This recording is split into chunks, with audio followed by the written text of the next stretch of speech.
La femme doit veiller sur tout ce qui se passe dans sa maison. La maîtresse de la maison. Oui. C'est pourquoi on l'appelle maîtresse de la maison. L'homme ne sait pas contrôler ce qui se passe dans la maison. Exactement. Normalement, le budget familial, c'est la femme qui doit diriger cette histoire.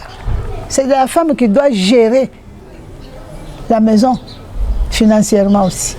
Le mariage, c'est pour des adultes. C'est pas pour les enfants. Tous les désirs de la femme, Dieu l'a dit, c'est dans Genèse, sont tournés vers l'homme. Hein? Exactement. Mais dans nos jours, c'est parfois le contraire. Il faut seulement savoir que la femme a besoin de l'argent qui sort de la poche de son mari. Même si c'est 10 francs, elle en a besoin. Et ça fait du bien. Elle a aussi besoin d'un cadeau en provenance de son mari. Ouais. Hein? Un cadeau surprise, même si par exemple. c'est un bonbon.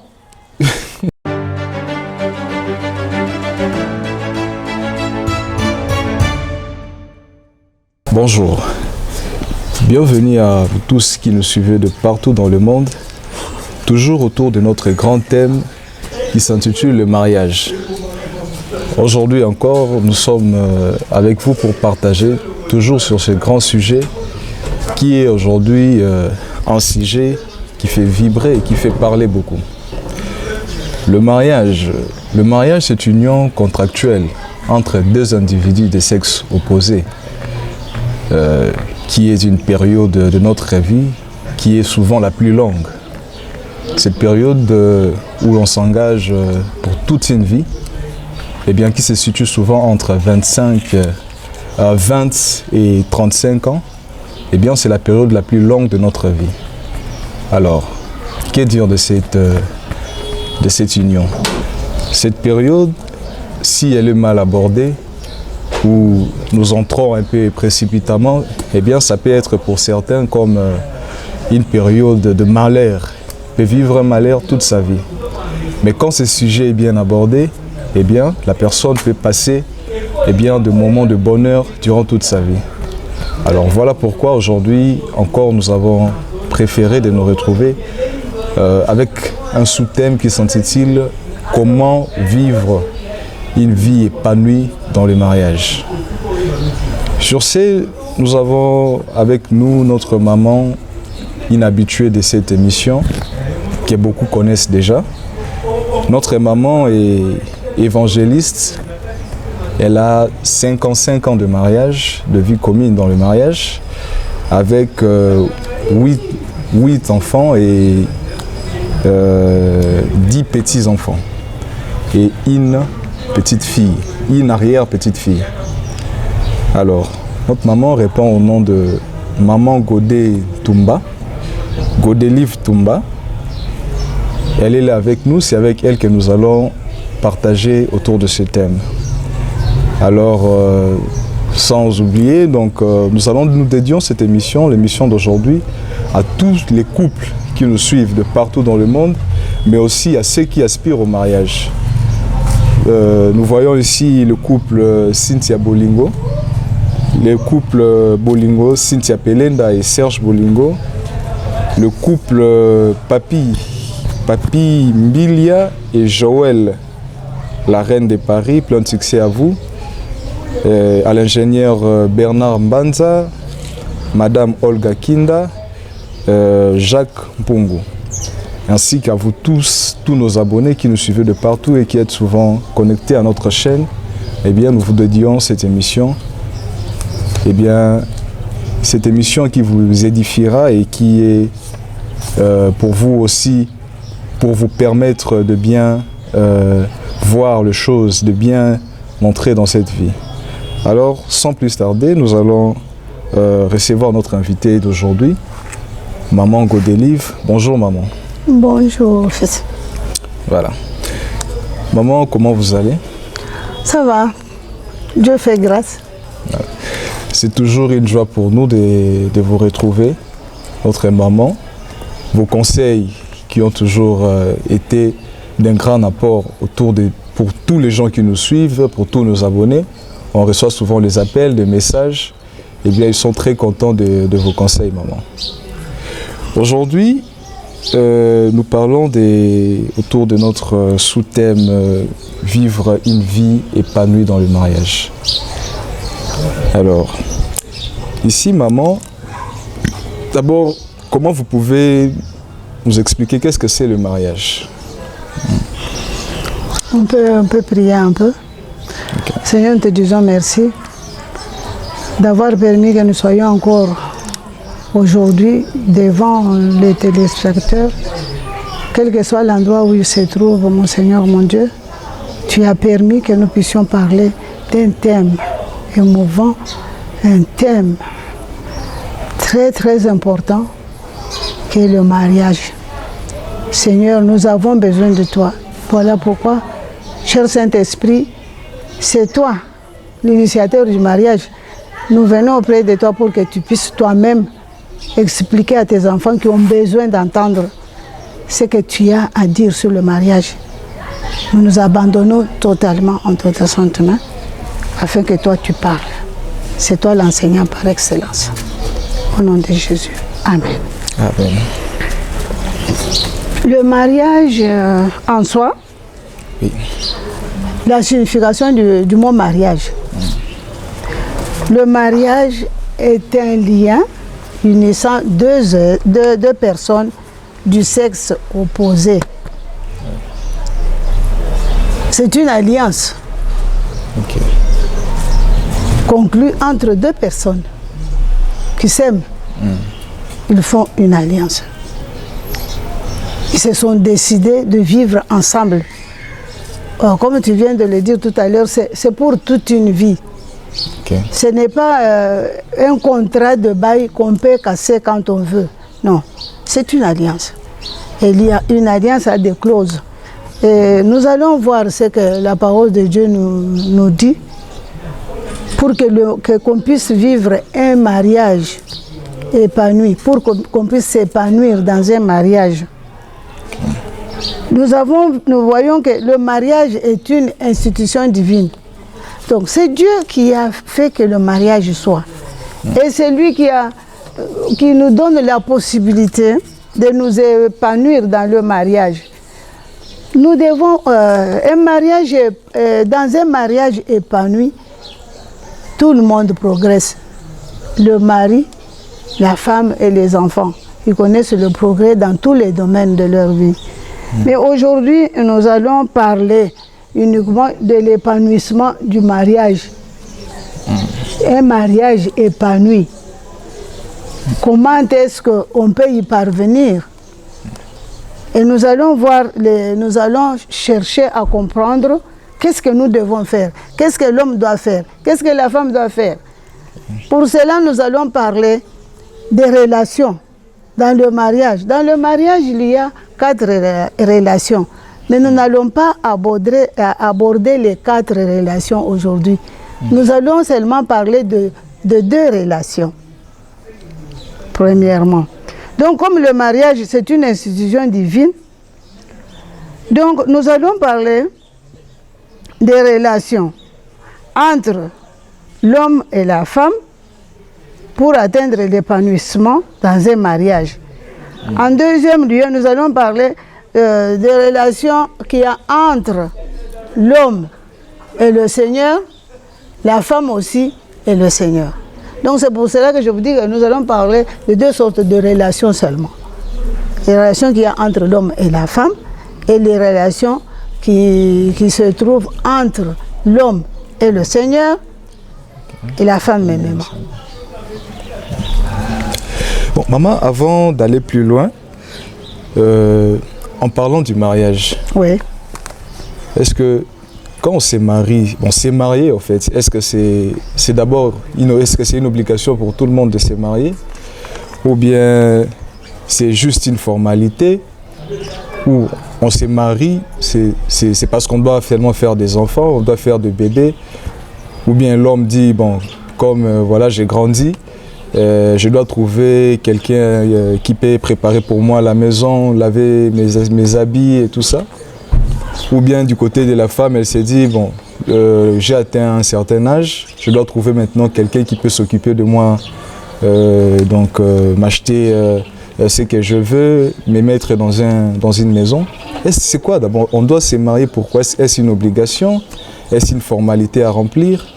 Est-ce que tout le monde doit forcément se marier? Vous voyez ce que le Créateur a dit dans Genèse 2, 18. Il a dit quoi? Qu'est-ce que la Bible nous enseigne pour que nous puissions comprendre l'importance du mariage? Quand nous allons dans Genèse chapitre 2, verset 18, qu'est-ce que la Bible dit?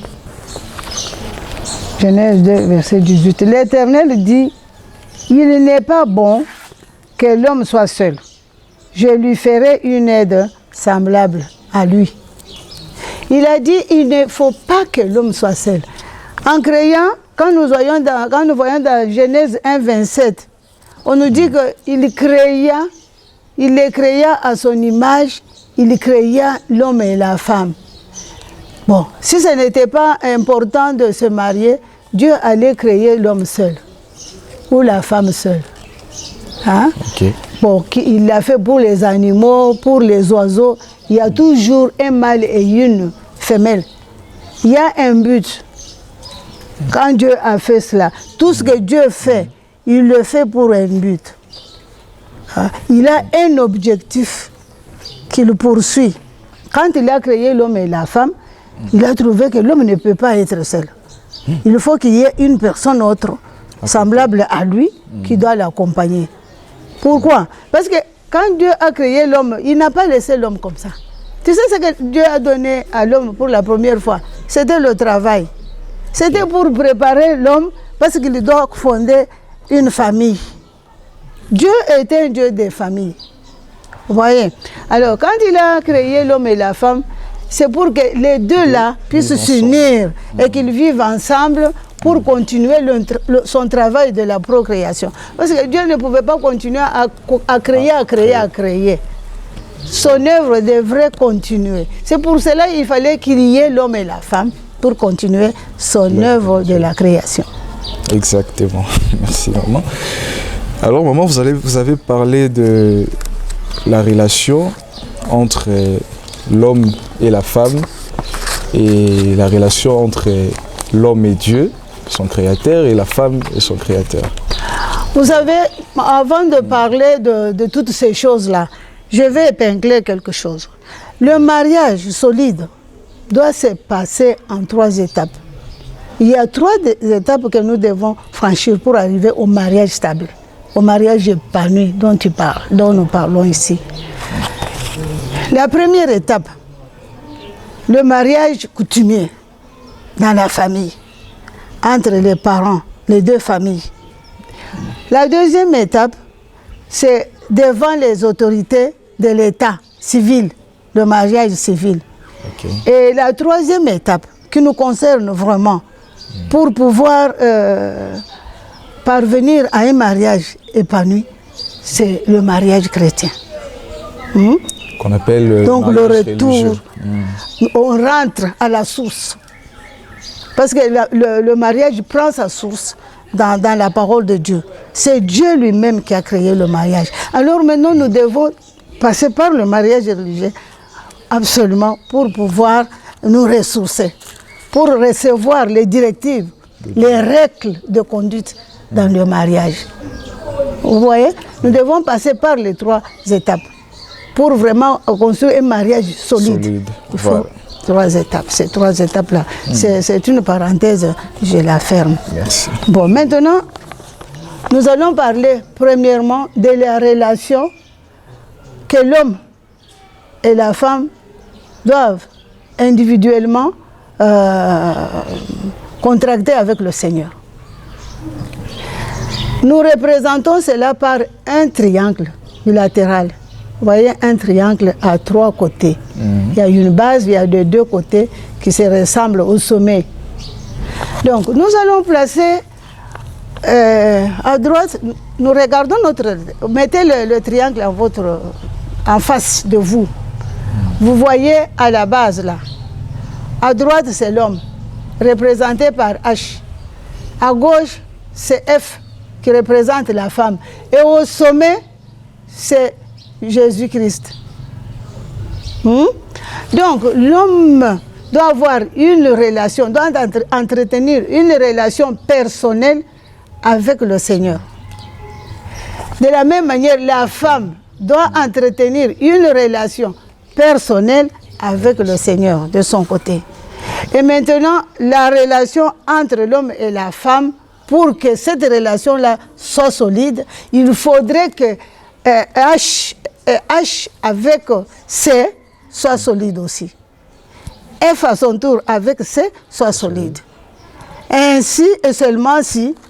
Donc, c'est pour dire que quand H plus F sont solides, hein, Oui. H plus F plus H plus F et plus bon, attends, je vais un peu voir un peu, attendez un peu, je vais voir mes écrits. Bon, on dit que HF est solide si seulement et si HC et FC sont solides.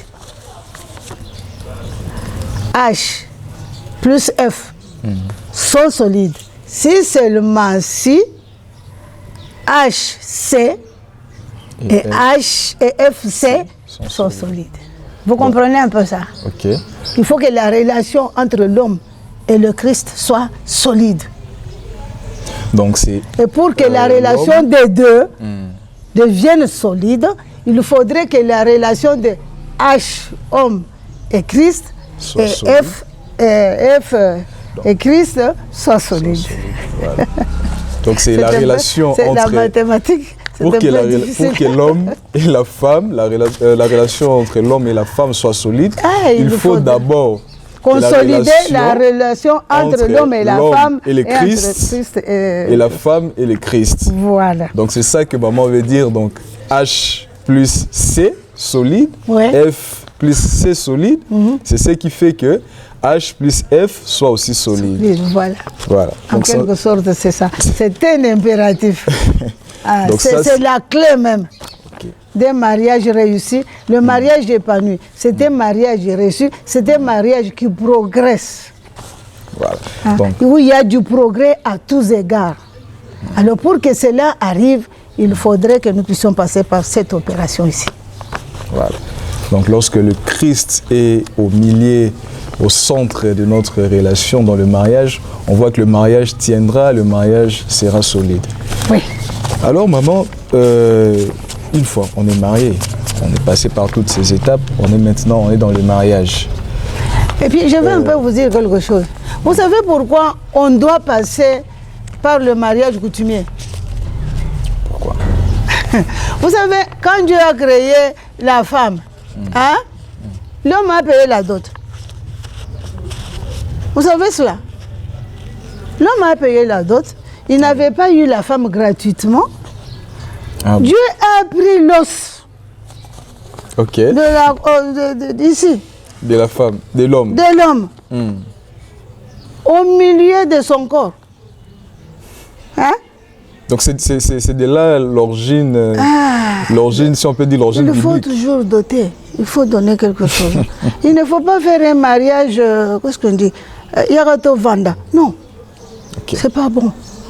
Dieu a pris l'os de son côté, de l'homme. Il a pris à gauche, hein, là où se trouve le cœur. Hein? Oui, oui. Il a payé cher pour avoir la femme. Il a payé, il a pris une partie de l'homme.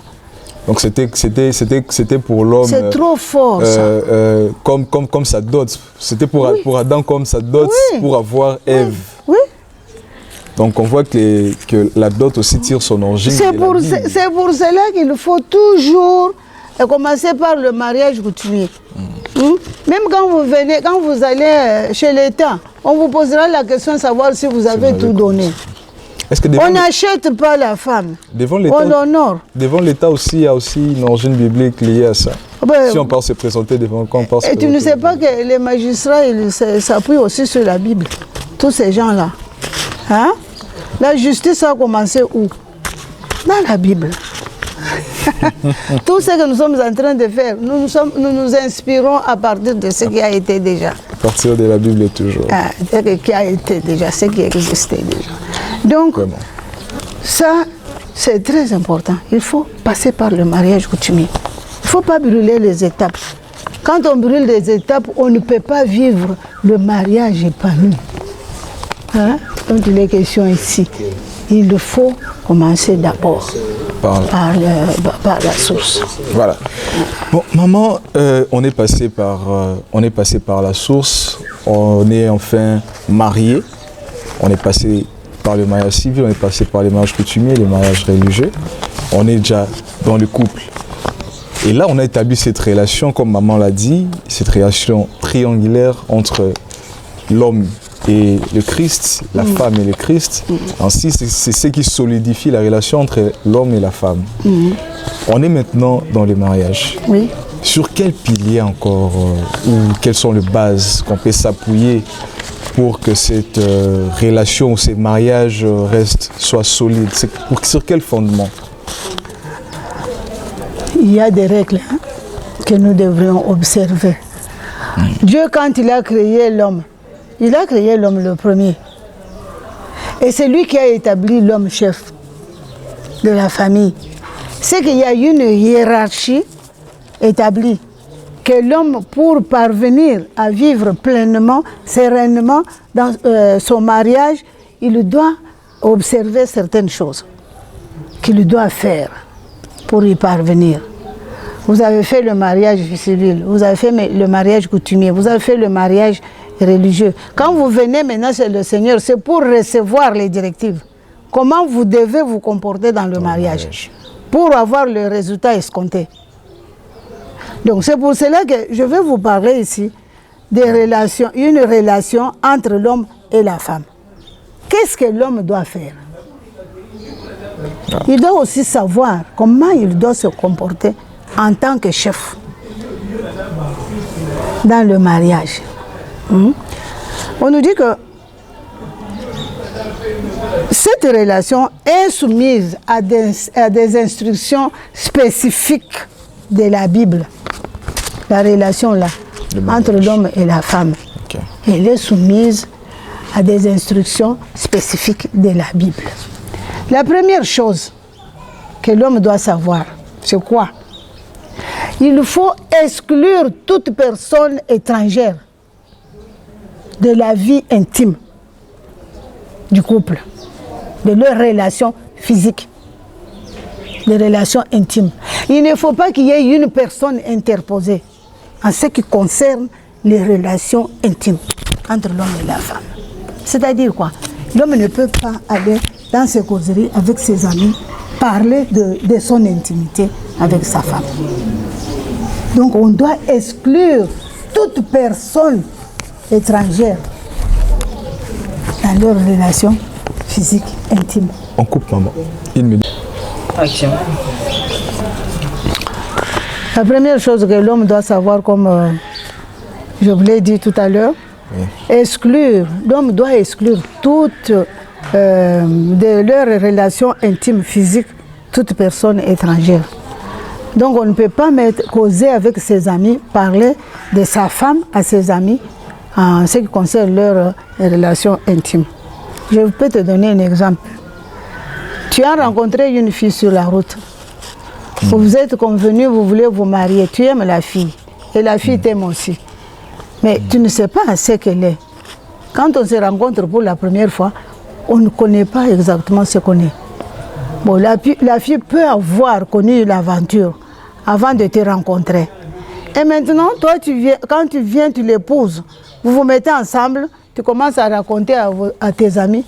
Voilà, d'ailleurs, je ne sais même pas pourquoi je l'ai épousée. D'ailleurs, elle connaissait les hommes avant tout ça, j'ai découvert cela. Non, il ne faut jamais faire ça. Ok. Donc, il ne faut pas parler de son intimité avec son épouse ou avec son mari, avec quelqu'un d'autre. Ça s'appelle intime. Ça se passe entre deux personnes. Maman, pour ne pas vous couper, quand vous dites ça, est-ce que ce n'est pas ce qu'on nous conseille, par exemple, pour le couple, d'aller voir le parrain peut-être qu'il peut y avoir de problèmes sur ce point-là, donc dans les relations intimes entre l'homme et la femme. Est-ce que l'homme n'a pas le droit d'en parler même à son parrain pour arranger ou quoi, on ne peut pas en parler? Et pourquoi il y a les parrains dans un mariage? Ce sont des conseillers. Okay. On peut parler de tout. Ils doivent initier le couple à la vie intime.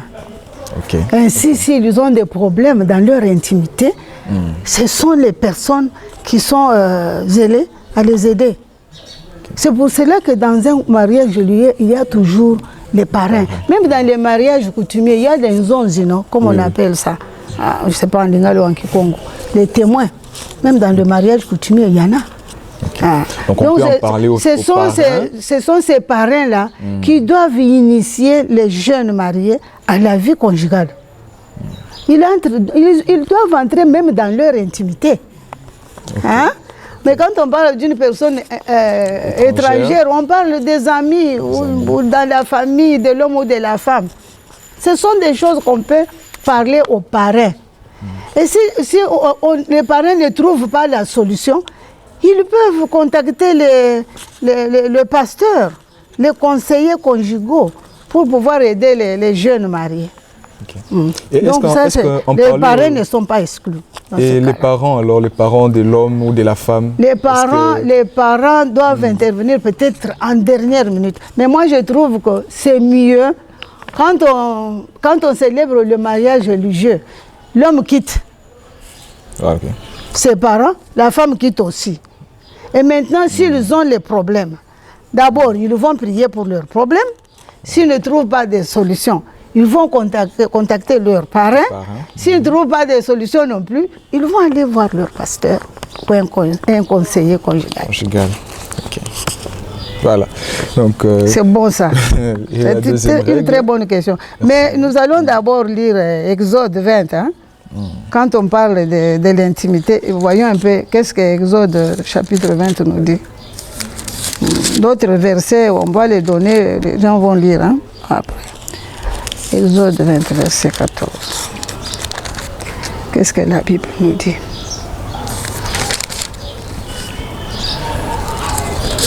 La Bible ici, les feuilles sont très fines. Verset 20, on dit, Moïse dit au peuple, ne vous effrayez pas, car c'est pour mettre à l'épreuve que Dieu est venu. C'est pour que vous ayez sa crainte devant les gens. C'est pas ça. Exode, je dis Exode quoi? Exode combien? Exode 20, verset 14. Je me suis trompée. Exode 20, verset 14. Ce n'est pas verset 20, verset 14. Il dit quoi? Tu ne commettras point d'adultère. Okay. C'est-à-dire, il ne faut pas que quelqu'un d'autre entre dans ton lit conjugal aussi. Donc, les relations intimes, c'est entre un homme et une femme. Il ne faut pas en parler à quelqu'un d'autre, interposer, et il ne faut pas non plus que le lit conjugal, que quelqu'un d'autre entre. Ça se limite entre l'homme et la femme, leur intimité. Uniquement. Et il y a aussi les gens qui s'échangent les partenaires. Ça, ce sont des choses du monde. C'est la perversion. Même ton ami intime, tu ne peux pas céder ta femme à ton ami intime, ni à ton frère non plus. Jamais. Donc, à part comment quelqu'un d'autre, quelqu'un qui vient, je ne sais d'où, qui va prendre ta femme, ou bien toi tu vas prendre une femme autre qui n'est pas ta femme. Ça ne se fait ou tout simplement vous allez commencer à parler de votre intimité à vos amis. Ça jamais. Hein? Jamais. Donc le Seigneur interdit cela. La deuxième chose, hein, l'homme doit se sentir responsable. L'homme et la femme, ils doivent se sentir responsables l'un l'autre. Ils doivent se sentir responsables l'un l'autre. Donc quand ils doivent garder leur intimité, donc la femme ne peut pas tromper son mari, elle ne doit pas aller avec un autre homme. Ça, j'insiste. Et l'homme non plus ne doit pas aller avec une autre femme. Ça tue l'intimité conjugale. C'est une très mauvaise expérience. Ça tue l'intimité conjugale. Ça tue le foyer. Et le foyer ne peut pas s'épanouir, ni physiquement, ni financièrement, ni spirituellement. C'est un blocage pour l'épanouissement d'un couple. Donc c'est ça, c'est sentir responsable. Oui. Voilà. Alors, ils doivent tous les deux se sentir responsables l'un de l'autre. Éphésiens 5, 21. On va le faire rapidement. Et les autres versets, je vais donner. Après, les gens peuvent lire. Éphésiens, chapitre 5, verset 21. Vous aimez dans les uns aux autres dans la crainte de Christ. Donc, vous devez vous sentir, moi je suis responsable de mon mari. L'homme va se dire aussi, je suis responsable de ma femme, en toutes choses. Et je dois veiller sur mon mari, et la femme aussi, l'homme aussi doit veiller sur sa femme. Ce sont des responsabilités réciproques. La troisième chose, la relation entre mari et femme, éviter de se priver l'un et l'autre sexuellement. Ça, il faut lire parce que c'est un peu profond. Donc, dans 1 Corinthiens chapitre 7, versets 2 à 5, et puis dans le même chapitre là, verset 10. On peut lire, hein? On peut lire un verset. Oui. Si on ne termine pas aujourd'hui, on reviendra une autre fois. 1 Corinthiens. 1 Corinthiens chapitre 7. Chapitre 7. 1 Corinthiens chapitre 7. 1 Corinthiens chapitre 7. 1 Corinthiens chapitre 7, versets 2 à 5. Il dit quoi? Toutefois, pour éviter l'impudicité, que chaque homme, vous voyez pourquoi on se marie. Toutefois, pour éviter l'impudicité, que chacun ait sa femme et que chaque femme ait son mari. Que le mari rende à sa femme ce qu'il lui doit et que la femme agisse de même envers son mari. La femme n'a pas l'autorité sur son propre corps, mais c'est le mari.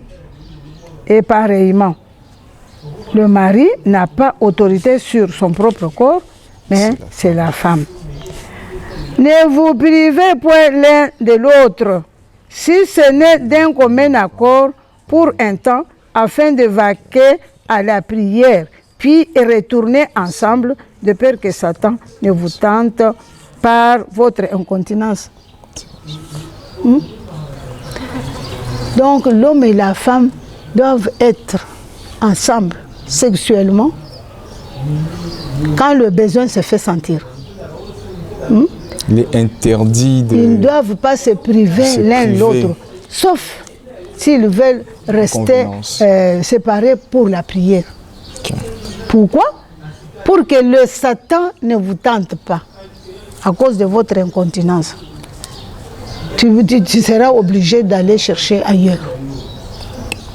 Parce qu'on ne t'a pas donné ce que tu attendais, tu vas aller chercher ailleurs. La femme comme l'homme. Et je vous avais dit la fois passée que l'homme ne résiste pas comme la femme. Et c'est pourquoi il est conseillé à ces deux personnes-là, mari et femme, de ne pas se priver l'un l'autre. D'être toujours prêt pour répondre aux aspirations de l'autre. Pour éviter que l'un tombe dans l'infidélité. Hein? Sauf peut-être il peut arriver aussi que l'un se retrouve malade. Oui, mais vous comprenez que ça, c'est normal. Ok. Ces histoires-là, papa, je ne peux pas déballer tout ici. Exactement. Ce sont des enseignements qu'on donne aux couples qui veulent se marier quand même. Vous êtes encore des jeunes gens. Je ne peux pas tout déballer ici. Hein? Je vous donne ce que je peux vous donner. Hein? Ouais. Et s'il faut entrer en profondeur, on ne peut pas le faire comme ça. Non. Ce sont des choses qu'on donne parfois dans des coins. On se retire pour parler de toutes ces choses-là. Okay. Et même sur les voies des ondes, on ne peut pas déballer tout ça quand même. Okay. Pour question de pudeur. De pudeur, voilà. C'est pourquoi, quand je parle, parfois je marche de mon côté. C'est pour vous donner ce que vous pouvez avoir. Bon, quand on va au verset 10, on dit quoi? À ceux qui sont mariés, j'ordonne non pas moi, mais le Seigneur, que la femme ne se sépare point de son mari.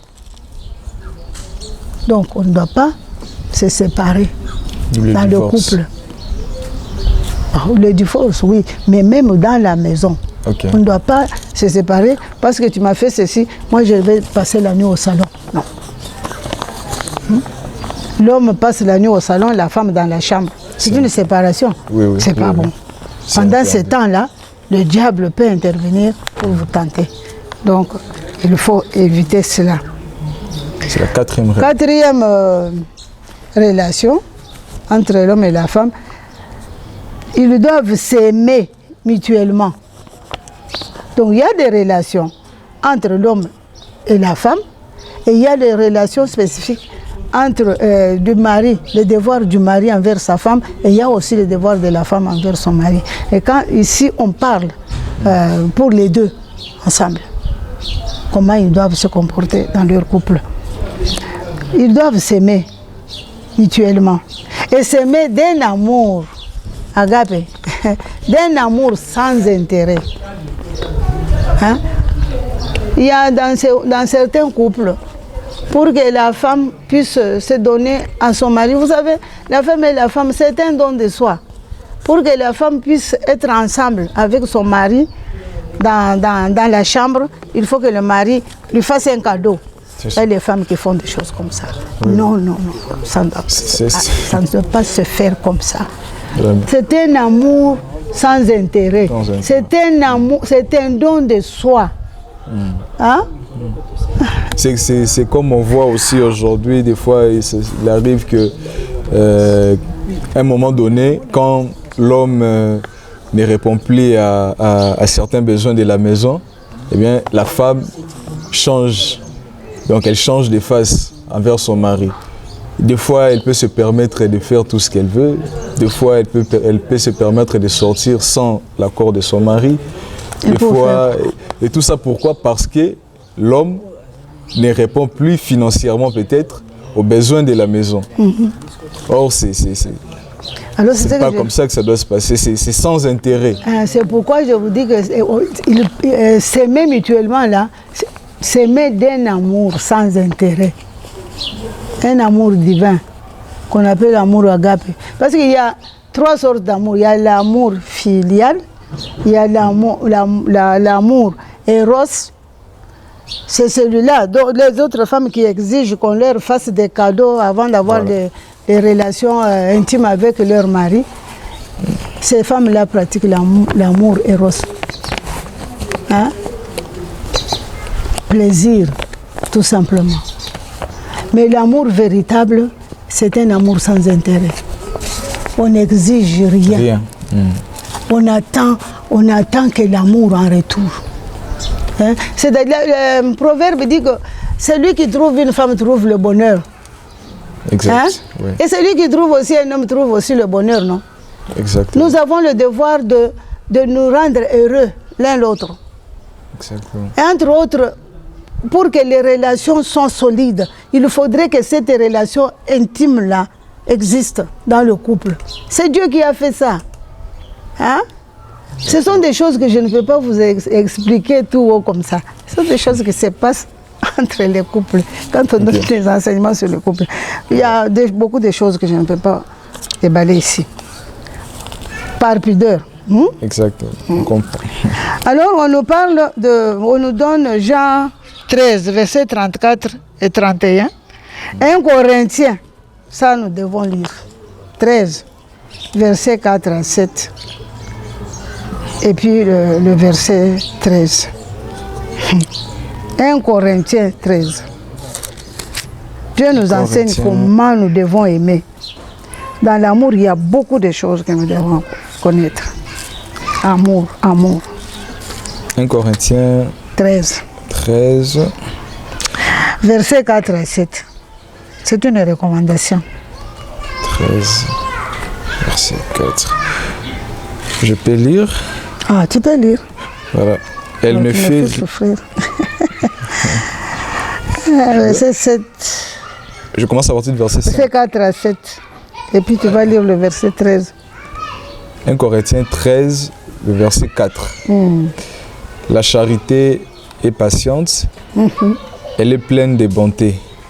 La charité n'est point envieuse. La charité ne se vante point, elle ne s'enfle point d'orgueil. Elle ne fait rien de malhonnête, elle ne cherche point de son intérêt.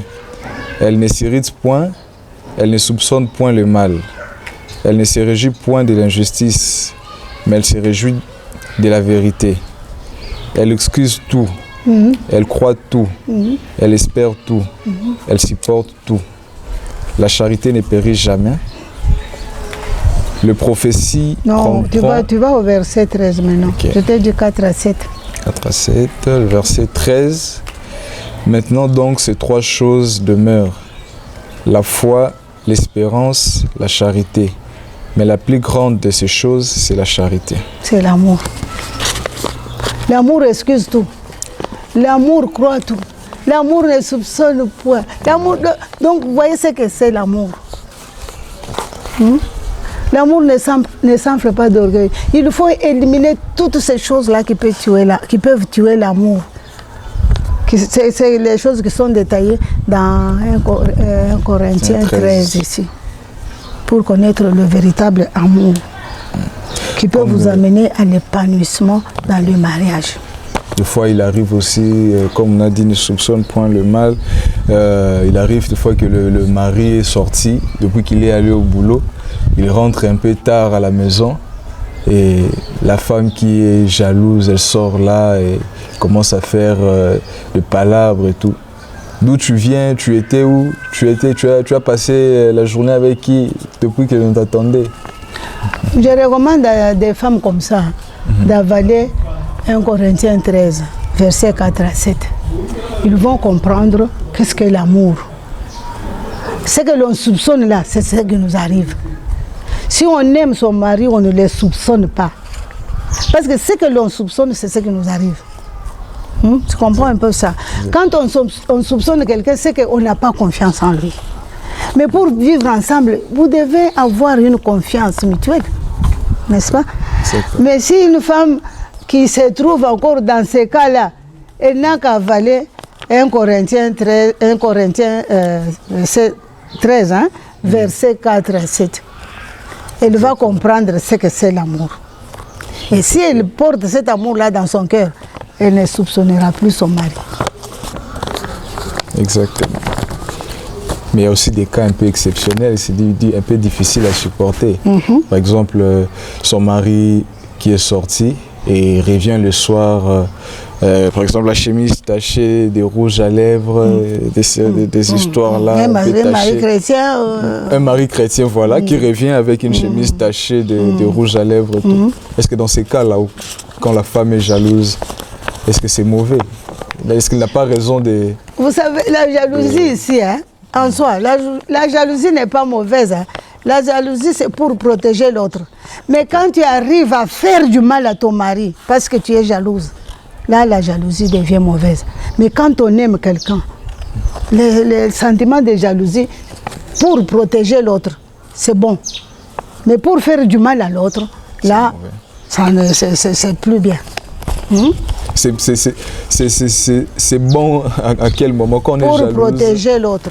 En faisant quoi pratiquement? Par exemple, dans ces cas-là, concrètement, quand voit quand il vient avec une chemise tachetée comme ça, avec des rouges à lèvres. Jalouse. C'est pourquoi tu me demandes beaucoup de choses à la fois. C'est pourquoi dans un couple, il faut qu'il y ait un dialogue. que le dialogue soit là. Ce sont des clés. C'est ça que je voulais vous donner à la fin. Mais toi, tu veux tout... D'accord, continuez, maman. Mais alors, la jalousie, c'est pour protéger l'autre, dans le bon sens. Mais quand on arrive à tuer ou à faire du mal à l'autre, à haïr, ça, ce n'est plus bon. Là, on est du mauvais côté de la jalousie. On peut parler.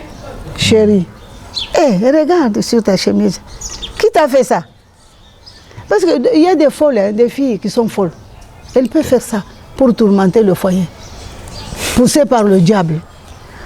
Mais il faudrait en ce moment-là, quand il y a un dialogue franc, si vous avez confiance l'un vis-à-vis de l'autre, vous donnerez une réponse qui ne va pas blesser l'autre. Exact. Hein? Mais s'il n'y a pas de dialogue, ça devient en ce moment-là, ça devient la bagarre. Et un foyer comme ça ne peut pas s'épanouir. Hein? La jalousie n'est pas mauvaise en soi, c'est pour protéger l'autre. D'accord. Ça, on a compris l'essence. Pour montrer qu'on a quand même, on est attentionné vis-à-vis de l'autre. On peut faire des petites scènes de jalousie, mais il ne faut pas déborder jusqu'à faire du mal à l'autre. D'accord. On continue. Et puis, je voudrais dire aux jeunes femmes, même les hommes aussi, il faudrait toujours avoir le miroir contenu dans Galates chapitre 5, versets 22 à 23. Là, on parle du fruit de l'esprit. On ne dit pas les fruits de l'esprit, mais le fruit de l'esprit, qui est le caractère de Jésus-Christ, qui doit se former en nous pour pouvoir surmonter beaucoup d'obstacles dans le couple. Il faut avoir ce miroir-là devant soi chaque fois. Même quand on est devant les problèmes difficiles, il faut toujours se refléter en Galates 5, 22 à 23. Qui dit quoi? Tu as ta Bible, tu peux lire.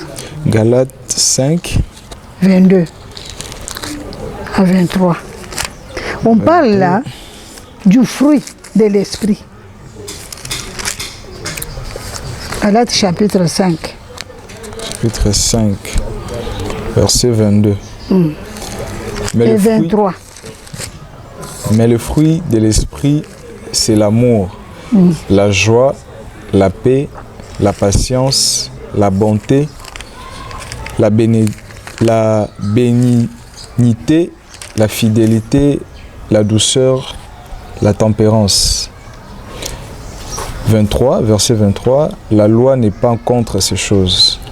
Vous voyez, quand quelqu'un se réfère aux Écritures, hein, il peut maîtriser beaucoup de situations dans le couple, dans le mariage. C'est pourquoi je vous ai dit que la Bible ici, c'est un code de route pour nous, les chrétiens. Même il y a même les gens qui ne sont pas chrétiens comme nous, mais qui s'inspirent à ces choses et qui s'épanouissent bien dans leur mariage. Exactement. Hein? Donc il faudrait que les femmes qui sont comme ça, qu'elles se reflètent un peu dans Galates chapitre 5, versets 22 à 23. Elles vont comprendre ce que le Seigneur nous dit, nous femmes, comment nous devrions être, même l'homme aussi. Nous devrions revêtir le caractère de Jésus-Christ en nous pour pouvoir affronter toutes les situations qui peuvent survenir dans nos mariages, dans nos foyers, dans nos couples. Voilà. C'est ce que je voulais ajouter pour cela. C'est donc Galates 5, 22 là. Ici, Aliba là. Exactement. Il y a deux points très importants que nous devrions aussi aborder. Les responsabilités spécifiques d'un mari envers sa femme. Nous voulons vivre un mariage épanoui. Exact. Nous voulons vivre des relations sereines dans notre couple. Et nous allons voir les responsabilités du mari vis-à-vis de sa femme, spécifique envers sa femme. Donc les responsabilités spécifiques d'un mari envers sa femme. La première responsabilité, il doit aimer sa femme. L'homme doit aimer sa femme. Éphésiens 5, verset 25 nous le dit. L'homme aime ta femme. C'était un impératif. L'homme doit aimer sa femme. Vous lirez cela dans Éphésiens chapitre 5, verset 25. Nous ne pouvons pas lire tous les versets ici. Vous allez aussi avoir le devoir de lire ces versets-là personnellement chez vous. La deuxième responsabilité, l'homme doit avoir des égards pour l'état physique de sa femme. C'est dans 1 Pierre, chapitre 3, verset 7. Cherche ça, tu peux lire. Comme ça, les gens vont comprendre ce que ça veut dire. 1 Pierre... Chapitre 3, verset 7. Chapitre 3, verset 7. L'homme doit avoir des égards pour l'état physique de sa femme. Marie, montrez à votre tour de la sagesse dans vos rapports avec vos femmes. Comme avec un sexe plus faible, honorez-les comme devant aussi hériter avec vous de la grâce de la vie. Qu'il en soit ainsi, afin que rien ne vienne faire obstacle à vos prières. Vous comprenez cela? Donc le mari doit traiter la femme comme un œuf. La femme est faible, son physique, elle n'est pas comme l'homme. Mais l'homme ne doit pas traiter durement sa femme. Frapper sa femme, ce n'est pas bon. On ne doit pas frapper la femme. La femme n'a pas la force de se défendre. Il ne faut pas la frapper. Il ne faut pas la soumettre à des travaux durs qu'elle ne peut pas accomplir. Non. Il faut qu'on l'engue la moninga. Il faut qu'on l'engue la moissina. Est-ce que... Il faut bien protéger la femme. Est-ce que de ce côté-là, ça n'appuie pas peut-être certaines femmes qui n'aiment pas travailler, c'est-à-dire dans la maison, elle ne fait pas la lessive, elle ne fait pas la vaisselle, elle ne suit pas tous les travaux, ça se donne seulement à la bonne. Est-ce que ça ne peut pas, vous n'appuyez pas de ce côté-là ce genre de femmes? Pourquoi tu as cherché une bonne à la maison?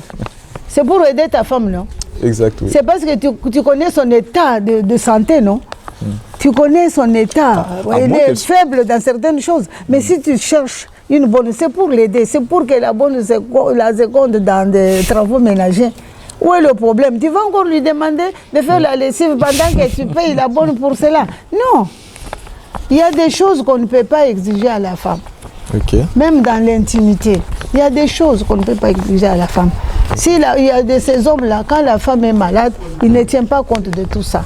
Ce qu'ils veulent, ils veulent l'obtenir, même si la femme est malade. Pourquoi? Je t'avais épousé pour ça. Il y a les hommes comme ça. Ouais. C'est de ces genres de hommes-là dont la Bible parle. Okay. Il faut bien protéger la femme. Et il faut comprendre aussi la femme. Il y a des situations qui sont liées à sa nature de femme. Et il ne faut pas pour cela forcer les choses. En quelque sorte, c'est ça. Mais même dans des travaux domestiques ici, l'homme peut aider sa femme. Il n'est pas dit que l'homme ne peut pas repasser sa chemise, non, parce qu'il a la femme. Et si la femme est malade, l'homme peut faire aussi les travaux ménagers, l'homme peut faire la cuisine. Si la femme n'a pas la possibilité de le faire, elle est malade, l'homme peut le faire aussi. Et quand on aime, on fait tout, n'est-ce pas? Exactement. Mais est-ce que lorsque, par exemple, il arrive, il y a des femmes aussi qui...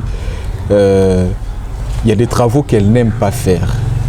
Elles n'aiment pas faire. Par exemple, je peux donner un exemple de piler les pondos. L'homme aime que sa femme puisse piler elle-même son pondo. Elle n'aime pas le pondo qu'on moue dans le marché. L'homme aime le pondo pilé. Mais la femme se dit, bon, moi je ne pile pas les pondos. Qu'est-ce qu'elle peut faire à ces cas-là? Est-ce que c'est la forcer ou bien... Je vous avais dit la fois passée que le mariage, c'est pour des adultes. C'est pas pour les enfants. On ne peut pas amener des enfantillages dans le couple, dans le mariage. Une femme qui se marie, elle doit savoir répondre à ses devoirs conjugaux. La femme sait qu'elle doit faire le ménage. La femme ne doit pas exiger au mari de piler le pondou si le mari ne veut pas l'aider. Mais le mari peut le faire. Pour développer ses muscles, il dit, mais je vais piler le pondou pour toi. Il peut le faire, mais ce n'est pas à la femme de dire à son mari, aujourd'hui c'est toi qui vas piler le pondou. Là, c'est un manque de respect pour son mari. Le mari peut aider sa femme. Mais la femme ne doit pas obliger au mari de faire ce qu'elle devrait faire. Alors qu'elle porte le pantalon à ce moment-là et donne la robe ou la jupe à son mari, là elle va prendre. C'est pour cela que je te dis qu'il faut que chacun se retrouve et que chacun de nous connaisse ses limites dans le foyer. La femme ne doit pas dire à son mari, il va piler le pondou. Par exemple, le mari est là avec ses amis, il dit, mais va piler le pondou pour moi. Non, c'est un manque de respect pour son mari. Dans le mariage chrétien, ça ce n'est pas à tolérer. La femme doit respecter son mari. Le mari peut l'aider. Mais il ne doit pas dire au mari, fais ça, fais ça, fais ça. Donc le mari peut aider quand il veut. Quand il veut aider, quand il veut. Si la femme est malade, le mari peut piler le pondou. Il peut préparer le foufou. Moi, je prépare mes garçons à faire le foufou, hein, à faire la cuisine. Parce qu'on ne sait jamais. La femme peut tomber malade. Mais l'homme ne doit pas mourir de faim parce que la femme n'est pas là. Il doit se débrouiller pour manger. Il va toujours manger dans des restaurants. Il faut avoir beaucoup d'argent pour aller manger dans les restaurants. Vraiment. Si la femme dit qu'elle ne pile pas le pondou, à cette femme-là, je lui dis non, c'est pas ça. Une femme doit faire son travail dans le ménage. Comme il faut. C'est une aide semblable à son mari. C'est la femme qui doit faire la cuisine. C'est pas ce qui se passe en Europe. L'homme fait la cuisine, la femme, il y a des jours programmés pour l'homme de faire sa cuisine. Non, ça, ce ne sont pas des bonnes coutumes. C'est pas bon. C'est pas bon à suivre. Hein? Dire à l'homme avec ses amis, hey, va servir du thé. Non. Non. Dans nos coutumes bantoues, ça ne se fait pas comme ça. Quand tu es un mari brutal avec ces genres de choses, il peut te cogner. Non. Il faut savoir entretenir des liens dans le mariage. Si on fait ça, c'est pour tuer le mariage, c'est pour tuer l'harmonie conjugale. L'homme, quand il se sent frustré, il peut réagir d'une manière qui n'est pas convenable. Exact. Donc je conseille à celles qui veulent entrer dans le mariage, si elles ne savent pas piler le pondou chez eux, à la maison, mais quand elles vont entrer dans le mariage, elles vont piler le pondou pour leur mari. Il faut le faire. Elles vont préparer le foufou pour leur mari. Si le mari dit que moi je ne mange pas la chouan, toi tu vas l'obliger. Moi je ne peux pas préparer le foufou tous les jours. Non, si tu as épousé celui qui mange le foufou, prépare le foufou. C'est un acte d'amour. Parce que vous allez aussi, il y a aussi des responsabilités de la femme, les devoirs de la femme vis-à-vis de son mari. Hein. Il n'y a pas que le mari qui doit faire ceci ou cela, mais la femme aussi. Il y a aussi des responsabilités de la femme vis-à-vis de son mari.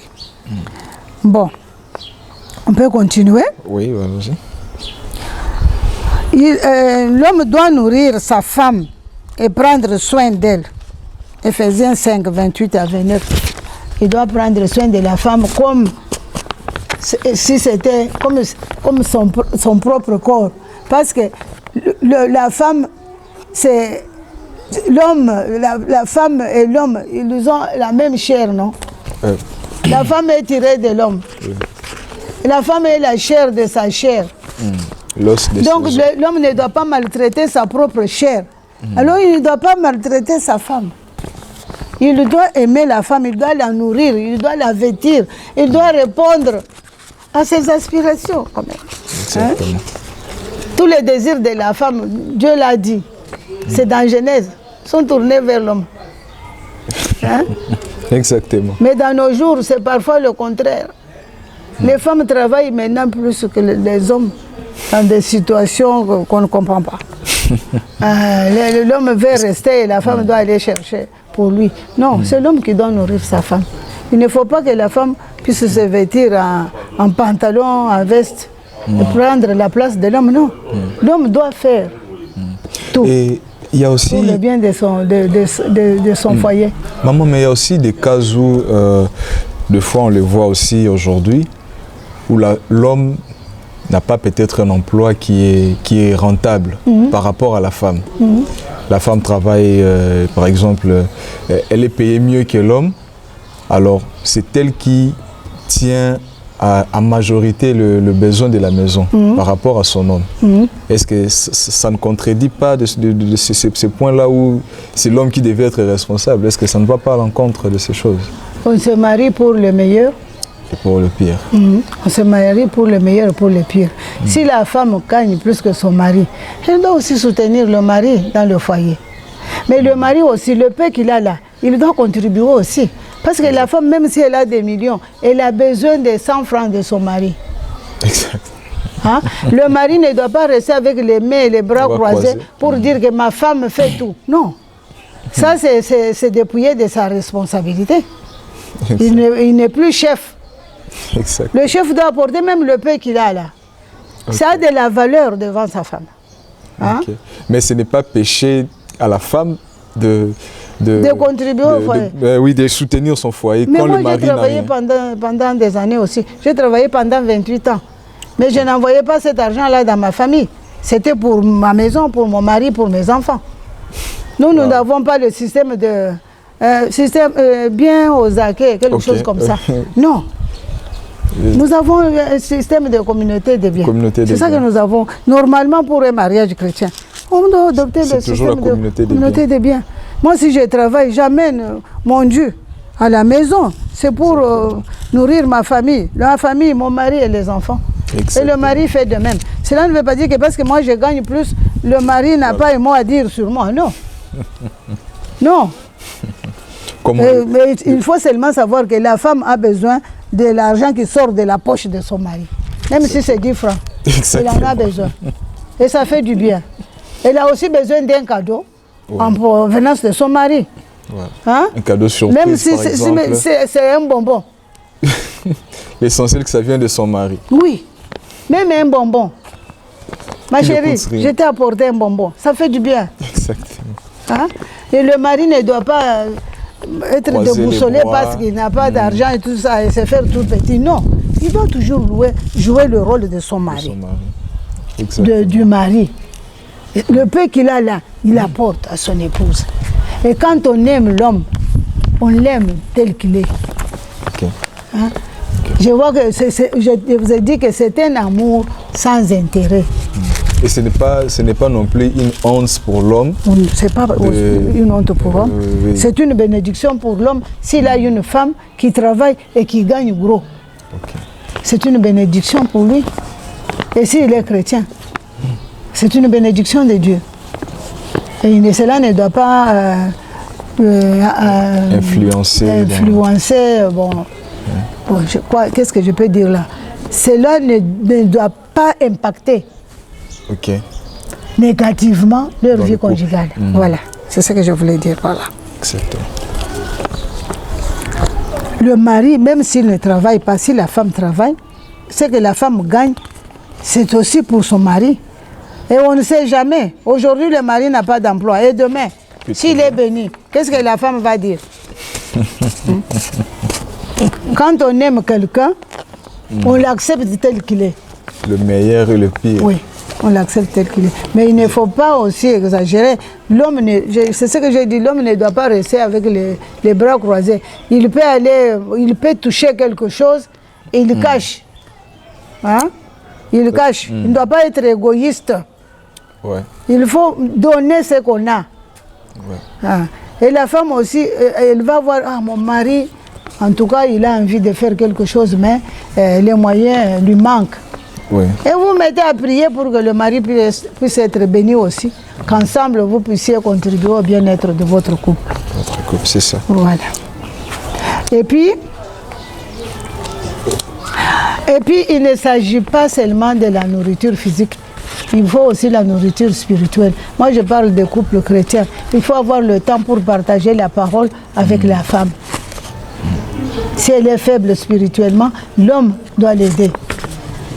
C'est vice-versa. Si l'homme est faible spirituellement, la femme aussi peut l'aider. Donc, cette nourriture que l'homme peut donner à sa femme, elle peut être physique et aussi spirituelle. Voilà.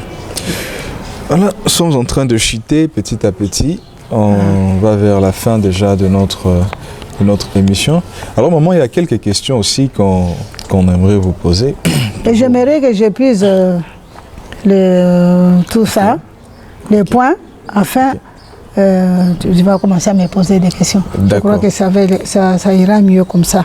D'accord. Donc l'homme, il doit vivre dans la joie avec sa femme. Ecclésiaste 9:9 nous dit que réjouis-toi de la femme de ta jeunesse. Donc l'homme doit vivre, doit montrer la joie. Il doit vivre dans la joie avec sa femme. Donc il ne faut pas négliger la femme. Il faut faire en sorte que ta femme soit toujours joyeuse. Si la femme n'est pas joyeuse à la maison, toute la maison est triste.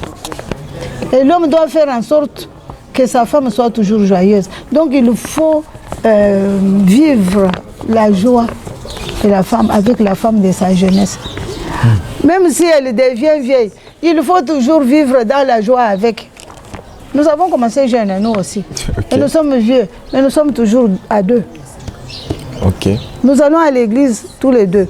Et parfois, quand nous voulons aller faire des petits achats, on est toujours à deux. Et quand on me voit seul, on me pose la question, mais où est l'autre? Où est-ce que tu l'as laissé? Et c'est comme ça. Après 55 ans. Il y a toujours cet amour de... C'est comme si on venait de se rencontrer aujourd'hui. Donc il faut toujours que l'homme fasse la joie de la femme, vive la joie de la femme de sa jeunesse. L'amour ne vieillit pas. L'amour ne vieillit pas. Donc il doit éviter de montrer une mauvaise humeur. Des sautes d'humeur, ce n'est pas bon, ce n'est pas recommandé. Colossiens 3:19, notez, vous allez lire. Et il doit assumer son rôle de chef de sa femme et comprendre que selon la Bible, le chef est un serviteur et non un patron. Hein? Vous voyez, il y a les gens qui ne comprennent pas être chef de la femme, c'est quoi?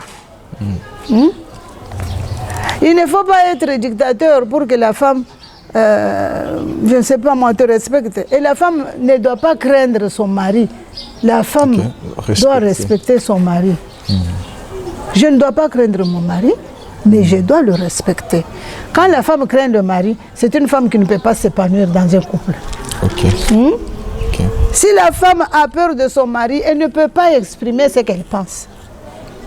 Exactement. C'est pourquoi l'homme doit bien gérer son rôle de chef dans le mariage. Il doit gérer son foyer avec amour et tendresse. Hein?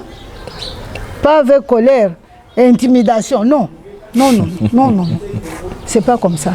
Oui, on voit, il y a des couples qui, l'homme est comme sur un trône là, et la femme devient comme sa servante. Même pour lui donner quelque chose, eh bien, il doit faire s'agenouiller avec deux mains.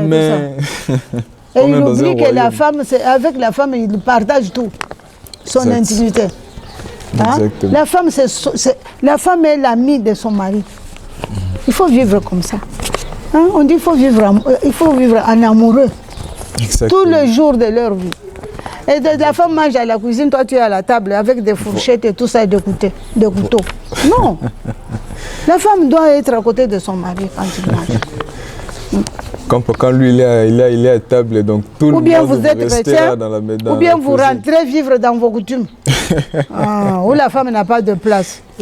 Jésus-Christ a émancipé la femme. Hein.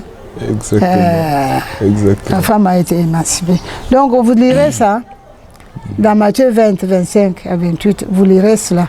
Bon, maintenant on passe aux responsabilités d'une femme envers son mari. Elle doit être une aide pour son mari. Nous avons vu ça dans Genèse 2, 18. Le mari dirige la maison et la femme veille sur ce qui se passe dans la maison. Le mari ne peut pas contrôler ce qui se passe dans la maison. Le mari ne doit pas savoir qu'il n'y a plus de farine. Il vient du travail fatigué, il veut manger et il cherche la nourriture. La femme qui lui dit qu'il n'y a pas de farine. Je n'ai pas préparé parce qu'il n'y avait pas de farine. Non. La femme doit veiller sur tout ce qui se passe dans sa maison. La maîtresse de la maison. Oui. C'est pourquoi on l'appelle maîtresse de la maison. L'homme ne sait pas contrôler ce qui se passe dans la maison. Exactement. Normalement, le budget familial, c'est la femme qui doit diriger cette histoire. C'est la femme qui doit gérer la maison, financièrement aussi. L'homme donne, ils font le budget ensemble. Et la femme s'en occupe. L'homme fait confiance à sa femme. Parce que c'est la femme qui connaît ce qui manque à la maison. Exactement. Hein? C'est pour cela. Quand le budget n'est pas assez consistant, la femme doit faire avec ce qu'il y a.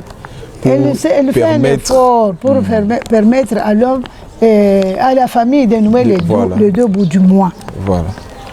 Donc la femme, l'homme dirige la maison, mais la femme veille sur ce qui se trouve dans la maison, même les enfants. C'est la femme qui doit veiller sur les enfants. L'homme est allé au travail, la femme veille sur la maison.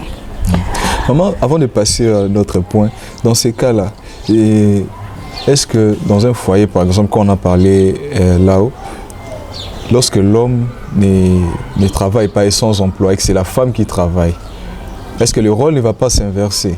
Ça sera maintenant à l'homme de gérer la maison. Non, il ne faut pas me faire dire les choses que je ne peux pas dire ici. Même si la femme travaille. Moi ici, j'ai travaillé pendant 28 ans. Okay. Est-ce que vous avez le temps d'être maîtresse aussi à la maison? Oui. Mon mari était steward, un commis de bord. Il était toujours parti. Même quand il était dans des jours off. Moi, quand je revenais de mon boulot, je passais à la cuisine, je devrais préparer à manger pour mon mari et pour mes enfants. Hein? Mon domestique ne préparait pas à manger pour ma famille. Le domestique était là pour m'aider à faire la lessive, à tenir la propreté de la maison. Okay. Mais la nourriture, je préparais la nourriture pour mon mari et mes enfants. Malgré les travails. Je venais de mon boulot. J'allais directement à la cuisine pour faire mon travail de femme. Et j'ai veillé sur les uniformes de mes enfants, sur l'accoutrement de mon mari. Quelqu'un qui travaille dans des avions, c'est quelqu'un qui devrait être chic. Mon mari était parmi les gens chics. Hein. Vous le voyez, non? C'était un gentleman. Quelqu'un qui s'habillait très très bien. Vraiment. Donc, je ne peux pas dire parce que je travaille, je ne dois plus m'occuper de ma maison. Non. Il faut savoir concilier les deux. Ok. Quand on aime, on se donne. Voilà. Et puis, vous savez, le mari dirige et la femme veille sur... Vous allez lire cela dans Proverbe 31, verset 27. Tu pourras faire des commentaires après. Avec ça, tu peux lire et faire des commentaires. Et donc, la femme, elle doit aimer son mari aussi. Titre 2, verset 4. Elle doit être soumise à son mari, Ephésiens 5, 22, nous avons vu ça la fois passée, à 24, Colossiens 3, verset 18. Et je signale en passant que être soumise, cela ne veut pas dire être esclave, comme je l'avais dit l'autre fois. Si le mari demande les choses qui vont à l'encontre de la volonté de Dieu, la femme peut dire non. Je dis même, elle doit dire non. Si par exemple, dans les relations intimes, si l'homme veut introduire la perversion sexuelle, la femme doit dire non. Parce que c'est interdit. C'est une abomination devant l'Éternel. Si l'homme demande à la femme d'aller dans des séances occultes, si la femme chrétienne, elle va dire non. Vous voyez pourquoi il est recommandé aux chrétiens. Une femme, un garçon et une fille qui veulent se marier, ils doivent être tous les deux chrétiens. Okay. En ce moment-là, vous lisez la même Bible et vous connaissez ce que Dieu interdit et ce que Dieu veut. Vous allez connaître la volonté de Dieu et qu'est-ce que vous devez appliquer dans votre couple, dans vos relations intimes et dans vos relations de tous les jours. Donc, c'est pour cela qu'il faut être tous deux chrétiens. Parce que quand les gens vont contracter le mariage chrétien, on suppose qu'ils sont tous des chrétiens. La soumission implique le respect et tout ça. Je vous avais dit ça dans la leçon. Mais même si dans un cas pareil, par exemple, ils sont mariés tous deux chrétiens, respectant le chose de la Bible, mais que l'homme changeait de religion ou bien se comporter autrement. Que doit faire la femme à ce moment-là? Comment changer de religion? Est-ce qu'elle doit... Il était chrétien quand ils se sont mariés. Il réunit sa foi chrétienne. Voilà, il réunit sa foi chrétienne. Il chrétienne. n'était pas chrétien du tout. Ou bien il baisse dans sa foi chrétienne, c'est-à-dire... Il n'est pas chrétien du tout. Ok. Un chrétien qui réunit sa foi, celui-là, il n'avait pas accepté Jésus dans sa vie. Vous savez, il y a quelque chose de très important quand on entre dans un mariage chrétien. Il faut que l'homme et la femme... Je vous ai montré l'exemple du triangle bilatéral. L'homme doit avoir une relation personnelle avec Christ. C'est-à-dire quoi? L'homme doit accepter Jésus dans sa vie comme Seigneur et Sauveur personnel. La femme mêmement.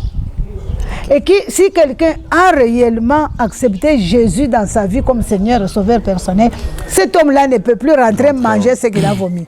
Il ne peut plus rentrer dans le monde. Jamais. Pour se comporter à la manière du monde. Hein, vous comprenez cela? Si vous voyez quelqu'un qui fait ça après, c'est que c'est un menteur. Christ n'est pas entré dans sa vie. Il est plus qu'un païen. Et que doit faire la femme? Divorcer? Non. Il y a toujours, je vous ai dit, dans le mariage chrétien, il y a des clés de la réussite que nous devons comprendre, que nous devons connaître et que nous devons saisir. Le pardon, il y a la prière, il y a l'amour, tout ça. Hein? La femme ne va pas dire que je ne veux plus de toi parce que... Non, la femme doit se mettre à prier. C'est un chrétien rétrograde. Il va prier, il doit renouveler son engagement avec Christ. Il doit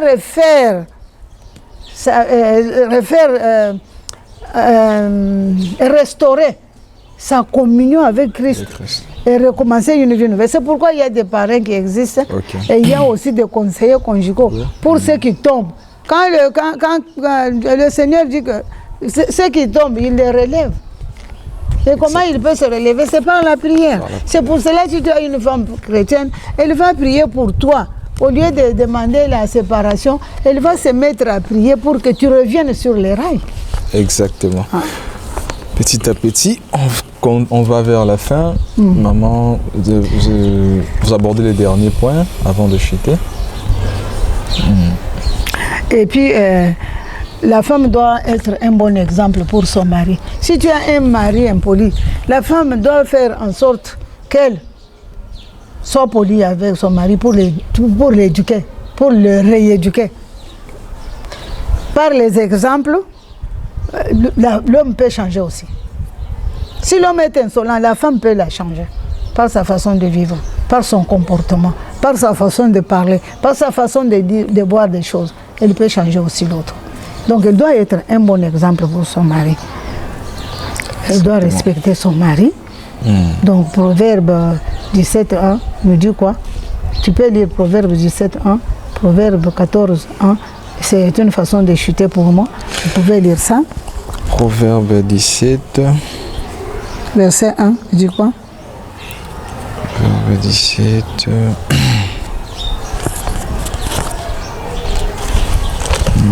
Tu n'as pas trouvé? Voilà, c'est 17, verset 1. Mieux vaut un morceau de pain sec avec la paix qu'une maison pleine de viande avec des querelles.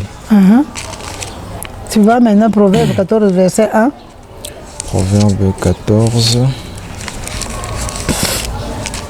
Verset 1. Quand il n'y a pas de respect dans un foyer, il doit y avoir des querelles, des disputes tout le temps. Quand on est impoli envers sa femme ou envers son mari, il y a toujours des disputes et des querelles. Proverbe 14, verset 1. La femme sage, il faut bien vivre. La femme sage bâtit sa maison et la femme insensée la renverse de ses propres mains. Proverbe 15, verset 1. 15. 15, verset 1. Une réponse douce, calme la fureur, mais une parole dure excite la colère. Vous avez compris? Exactement. Donc, il y a une femme qui respecte son mari. Dans cette femme-là, il y a la douceur. Je vous ai dit que la femme doit se refléter. Dans Galates 5, 22 à 23. Donc, il y a une réponse douce, calme la fureur. Parce que l'homme, je vous ai dit une fois que l'homme raisonne avec la tête. L'homme s'énerve vite. Mais si la femme lui parle avec douceur, la douceur va apaiser sa colère. Et il va pas y avoir de disputes ni de coups de poing non plus. Okay. Donc vous voyez que si Dieu a dit que la femme est une aide semblable pour son mari, donc la femme a un grand rôle à jouer dans un couple. Si la femme est triste, toute la maison est triste. Si la femme est joyeuse, toute la maison est joyeuse. Donc la femme, elle est porteuse de joie. C'est elle qui doit amener la paix à la maison. Mais l'homme aussi doit chercher la paix et la poursuivre pour que la maison puisse vivre une vie normale, pour que l'atmosphère soit bonne dans la maison. Il faudrait qu'il y ait une atmosphère de paix et de joie. Et cette joie ne peut provenir que de ces deux personnes-là. Parce que ici, nous n'avons pas parlé des relations qui régissent les parents et les enfants. Nous avons voulu parler seulement des relations de l'homme et de la femme dans la maison. Parce que l'homme, quand il ne vient pas avec les enfants. Rares sont ceux qui ont des enfants avant le mariage. Mais la femme vient seule, sans enfant. L'homme aussi. Normalement, dans un mariage normal. L'homme vient sans enfant, la femme sans enfant. Ils se rencontrent et commencent à faire des enfants. C'est pourquoi quand on parle, nous avons commencé à parler des relations qui régissent l'homme et la femme. Wow. Sans parler des enfants, sans parler des parents, des belles familles respectives. Voilà. Et pour conclure, pour moi, je donne avant de conclure, maman, il y a encore 2-3 petites questions qu'on voudrait poser pour éclaircir. Après, nous allons chuter. Voilà. Sinon, maman, il arrive, que des fois dans une relation, la femme, quand elle se marie, elle avait une vie avant. Elle était, quand elle était célibataire, elle avait ses amis et tout. Mais est-ce mauvais pour la femme d'avoir des amis célibataires quand elle est mariée? Ou bien, parce qu'on dit souvent que ses amis célibataires peuvent l'amener encore dans la vie laquelle ils étaient avant, peuvent l'amener peut-être quand ils étaient habitués à sortir, à fréquenter peut-être des endroits un peu malsains, voilà. Et est-ce que c'est mauvais d'avoir des amis célibataires quand on est marié pour une femme? Quel rapport peux-tu avoir entre les ténèbres et la lumière? Quand on est dans le monde, on tourne. On tourne le dos au monde. On va vers la lumière qui est Jésus-Christ. Quand l'homme et la femme se rencontrent, la femme peut avoir un passé. L'homme aussi peut en avoir un. Mais quand il entre dans le couple, on évite des relations obscènes. La femme ne doit plus renouer avec ses anciens copains, ses anciens amants. Si tu veux qu'on le dise quand même, c'est ça que tu voulais dire par là. Okay. Si elle avait une vie avant le mariage, quand on vient à Christ, je vous avais dit ça la fois passée, quand on vient à Christ, c'est comme quelqu'un qui vomit. On ne peut pas rentrer manger les vomissures. Quand une femme, l'homme qui l'épouse, c'est lui qui l'a honoré. Hein? Et c'est celui-là, son mari. Je ne vois pas pourquoi elle doit encore aller chercher, entrer en contact avec les hommes qu'elle avait connus avant de se marier. Et si ces hommes-là l'aimaient, pourquoi ces hommes-là ne l'avaient-ils pas épousé? Hein, vous voyez, il faut faire la part des choses. Exactement. La vie passée est passée. Et 1 Corinthiens 5, 2 Corinthiens 5, 17 dit ceci: si quelqu'un est en Christ, il est une nouvelle créature. Les choses passées sont passées, voici toutes choses sont devenues nouvelles. Quand la femme vient à Christ, elle est régénérée. Même l'homme ne peut plus lui parler de ce qu'elle avait fait avant. Vous voyez un peu ça? Et l'homme ne doit pas lui parler que moi je ne suis pas le premier, ceci, cela. Ça n'a pas d'importance. Si quand tu l'as croisé sur la route, tu lui avais posé la question de savoir si elle connaissait des hommes ou pas. Quand tu l'as vu. Voilà. Et pour cela, il y a des clés de réussite. Je vous ai dit, donc, le pardon est une puissance qui libère. Quelle que soit la faute commise. Si on pardonne, on oublie. Hein? Et la deuxième chose, il faut dialoguer dans un couple. Il faut un dialogue, mais un dialogue est franc. Il faut éviter l'égoïsme, l'orgueil. Ce sont des choses qui ne doivent pas se trouver dans un couple. Un couple qui veut s'épanouir physiquement, spirituellement, financièrement. C'est un couple qui doit éviter ces choses-là. Il ne faut pas être orgueilleux dans un couple. L'orgueil, le Satan a été précipité sur la terre à cause de son orgueil. Donc, il faut le dialogue, il faut la franchise, il ne faut pas avoir des agendas cachés, il faut vivre dans la vérité, à la lumière de la parole de Dieu. Il ne faut pas mener une vie de cache-cache. Il ne faut pas mener une vie d'hypocrisie dans un couple. Il faut se dire la vérité. Et quand il y a un problème, il faut dialoguer et mettre le problème sur la table, dialoguer, pas faire des discussions ou des divergences de points de vue. Il faut se mettre d'accord sur des points qui surgissent dans un couple. Même des points saillants là. Il faut toujours dialoguer et dialoguer, parler ensemble, trouver la solution. Si vous ne trouvez pas la solution, il faut contacter les parrains. Si vous ne trouvez pas la solution avec les parrains, il faut aller voir les pasteurs. Ou les conseillers conjugaux. Et il ne faut pas aller avec vos problèmes chez les païens. Exactement. Parce qu'ils vont vous demander de vous séparer. Ils vont vous dire, mais si ça ne va pas, alors séparez-vous. Il faut aller vers les chrétiens qui peuvent vous donner de bons conseils pour que vous puissiez vous remettre sur les rails. Tu m'as dit une chose. Tu as dit, mais s'il y a un homme qui fait quoi? Qui fait quoi à sa femme? Parce que la femme travaille. Tu as posé une question là. Lorsque l'homme ne travaille pas et que la femme travaille, c'est de ça que vous parlez. Je ne me souviens plus. Donc voilà ce que vous devez faire. Et en toute chose, il faut se confier à Dieu. Il faut toujours soumettre les problèmes les plus difficiles auxquels vous ne trouvez pas la solution.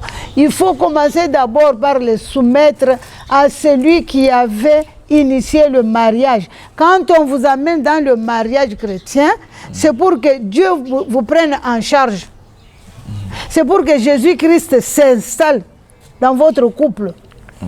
Et c'est pour que Jésus soit la pierre angulaire. Et que le fondement du couple soit sur Jésus-Christ.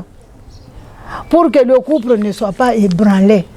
Et quand il y a des problèmes, il faut recourir au Créateur, à l'initiateur du mariage. C'est lui qui a initié le mariage, c'est Dieu. Il faut rentrer à la source. D'où vient le mariage? Le mariage vient de Dieu. Il faut rentrer avec vos problèmes. Il a dit, vous tous qui êtes fatigués, venez à moi, vous tous qui êtes fatigués et chargés, et je vous donnerai le repos. Donc, vous devez prier en cas de problème et soumettre à Christ avec foi, parce que la parole de Dieu dit que tout ce que vous demanderez en priant, croyez que vous l'avez reçu et vous verrez toutes ces choses-là s'accomplir. Dieu aime le mariage, Dieu aime le foyer. Quand il y a des problèmes qui surgissent dans le foyer, Dieu est là pour nous secourir. Il est notre secours dans la détresse. Alors, il faut recourir, être ami de vos parents, leur parler de vos problèmes, vous ouvrir. Il ne faut pas cacher les choses, il faut dire les choses telles qu'elles sont à vos parents ou à vos conducteurs spirituels. Merci beaucoup, maman. Conseiller spirituel, conseiller conjugal. Merci beaucoup, maman Godelive Ntumba. Et c'était là la conclusion. Je crois que ça a été assez éditif. Tout ce que j'ai oublié quelque chose. Oui. L'amour. Oui. L'amour, rien que l'amour. Voilà. L'amour. C'est la base même. L'amour. Voilà. L'amour, il faut entretenir l'amour. Comme on entretient une fleur. Il faut l'entretenir. Et l'amour ne meurt pas. L'amour est éternel. Voilà. Même jusqu'à nous qui sommes vieux, nous nous aimons toujours. Exactement. Et l'amour grandit au jour le jour, si vous le voulez. L'amour ne vieillit jamais. Si vous voulez que cet amour-là grandisse au jour le jour, vous le pouvez. Il faut l'entretenir. Et tout cela dépend de vous. Exactement. Et surtout, il faut toujours prier, prier et prier sans cesse. Voilà. Donc voilà, nous venons d'écouter tous ces conseils qui viennent d'être prodigués par notre maman Godelive. Et certainement, cela a été très important pour chacun de nous, pour tous ceux qui nous suivaient, les téléspectateurs. Merci d'avoir pris votre temps. Merci d'avoir été branché dans notre chaîne. Nous sommes arrivés à la fin. Et continuez de partager les liens, de votre chaîne, afin que vous puissiez, tout le monde soit édifié, pour que vos amis, vos connaissances aussi soient édifiées. Ce sont des choses très importantes qui peuvent servir dans beaucoup de couples, qui peuvent servir aussi à vous qui aspirez au mariage. Merci de continuer à suivre nos émissions. Merci de continuer à vous abonner. N'hésitez pas à nous écrire pour toute autre question. Vous voyez que le sujet était assez grand, donc on va revenir encore pour une prochaine fois, toujours dans le même sujet, afin d'entrer encore plus en profondeur et de tirer encore plus des leçons, parce que c'est vraiment très important. Écrivez-nous si vous avez des questions et même des remarques, écrivez-nous et soyez toujours connectés à votre chaîne. On se revoit dans le prochain numéro. Au revoir. Au revoir.